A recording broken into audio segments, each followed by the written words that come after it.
श्री स्वामी समर्थ। तुम्हा सर्वांचं माझ्या यूट्यूब चॅनलवरती अगदी मनापासून स्वागत करते। तुमच्या मनातील सर्व काही चांगल्या इच्छा स्वामी महाराज नक्की पूर्ण करो हीच स्वामी चरणी प्रार्थना करते आणि आजच्या व्हिडिओला सुरुवात करते। आजचा व्हिडिओ खूप महत्त्वाचा आहे। ज्या घरामध्ये अमावस्याला पिवळ्या मोहरीचा हा उपाय केला जातो त्या घरामध्ये वास्तुदोष असो किंवा काही करणी बाधा असो ती निघून जाण्यास मदत होते।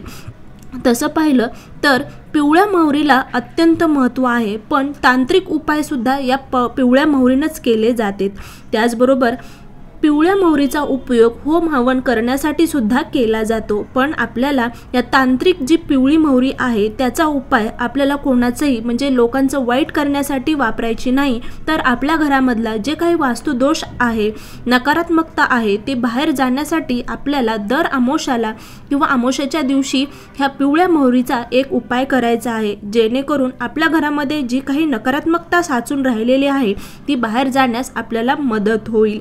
तर हा उपाय काय करायचा आहे ते बघूया। तर आपल्याला म्हणजे पिवळी मोहरी घ्यायची आहे। तर पिवळी मोहरी कुठे भेटेल तर जिथे म्हणजे पूजेचं साहित्य वगैरे मिळतं तिथे नक्कीच तुम्हाला पिवळी मोहरी मिळून जाईल। थोडी लागेल, 50 रुपयाची जरी पिवळी मोहरी आणली तरी खूप झाली। तर ती पिवळी मोहरी आणायची आहे। जर तुमच्याजवळ म्हणजे जिथं देवाचं सामान वगैरे भेटतं ते असं दुकान नसेल, जर तुम्हाला भेटतच नसेल पिवळी मोहरी तर तुम्ही ऑनलाईनसुद्धा पिवळी मोहरी ऑर्डर करू शकतात। तर पिवळी मोहरी घ्यायची आहे। हा उपाय संध्याकाळच्या वेळेमध्ये दिवे लावण्याच्या वेळेमध्ये करायचा आहे। 6 पासून तुम्ही 7:30 पर्यंत कधीही करू शकतात संध्याकाळच्या वेळेमध्ये। तर काय करायचं आहे, देवासमोर बसायचं आहे, म्हणजे देवघरासमोर बसायचं आहे। आपल्या देवघरामध्ये स्वामींचा फोटो, आपल्या कुलदेवांचा टाक असणं अत्यंत महत्त्वाचं आहे।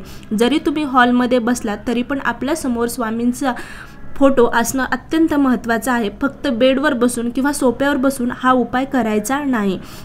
शक्यतो तुम्ही आपलं देवघर जिथे असतं ना तर देवघरासमोर आसन टाकून बसायचं आहे, दिवा लावायचा आहे, अगरबत्ती धूप लावायची आहे आणि ती उजव्या हातामध्ये थोडेसे मोहरीचे दाणे घ्यायचे आहेत आणि घट्ट मूठ पकडायची आहे।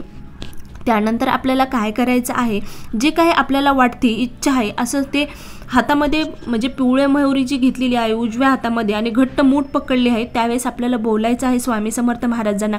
जी काही तुम्हाला वाटतं, नकारात्मक विचार येतात, का येतात, कशा सतत एकाच गोष्टीचा विचार करत राहते, का होतं, हे सगळं स्वामींसमोर तुम्हाला बोलायचं आहे। आणि त्यानंतर 11 वेळेस कालभैरव अष्टक म्हणायचं आहे, बोलायचं आहे। जर तुम्हाला खरंच कालभैरव अष्टक म्हणता येत नसेल तर तुम्ही मोबाईलवरती 11 वेळेस कालभैरव अष्टक तुम्हाला लावायचं आहे।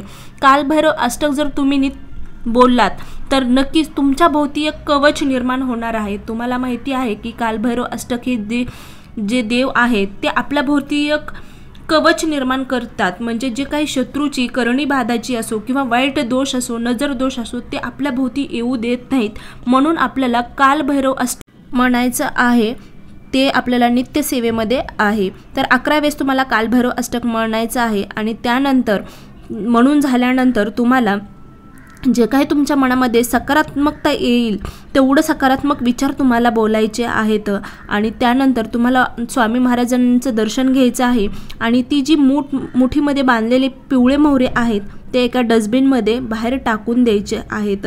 जर का तुम्ही असं केलं तर नक्कीच जी काही तुमची मनातली वाईट शक्ती आहे, घरातली वाईट शक्ती आहे त्या पिवळी मोहरीमध्ये समाविष्ट होणार आहे आणि जी काही घरातली वातावरण आहे ते प्रसन्न होणार आहे। घरातले जे नजर दोष आहे ते निघून जाईल, वास्तुदोष असेल तर वास्तुदोष देखील निघून जाण्यास तुम्हाला मदत होणार आहे। त्यानंतर आणखीन एक उपाय करू शकतात। तर काय करायचं आहे, तर अमावस्याला संध्याकाळी आपल्या दरवाजाच्या बाहेर जे मेन दरवाजा आहे त्याच्या उंबरठ्याच्या बाहेर एक दिवा लावायचा आहे। कोणत्याही तेलाचा दिवा तुम्ही लावू शकतात आणि त्या तेलाच्या दिव्यामध्ये तुम्हाला थोडे पिवळ्या मोहरीचे दाणे टाकायचे आहेत। तुम्ही जर असा दिवा लावला तर नक्कीच तुमच्या घराला जे काही नजरदोष झालेले असेल तर ते निघून जाण्यास तुम्हाला मदत होईल। तर या प्रकारे नक्की तुम्ही अमावस्याला ह्या 2 उपाय करून बघा आणि त्याचा अनुभव नक्की घ्या। तर या प्रकारे आजचा व्हिडिओ होता। खरंच व्हिडिओ आवडला असेल तर नक्की लाईक करा, शेअर करा आणि सबस्क्राईब करायला मात्र विसरू नका। कमेंटमध्ये नक्की लिहा श्री स्वामी समर्थ, जय जय स्वामी समर्थ, अवधूत चिंतन, श्री गुरुदेव दत्त।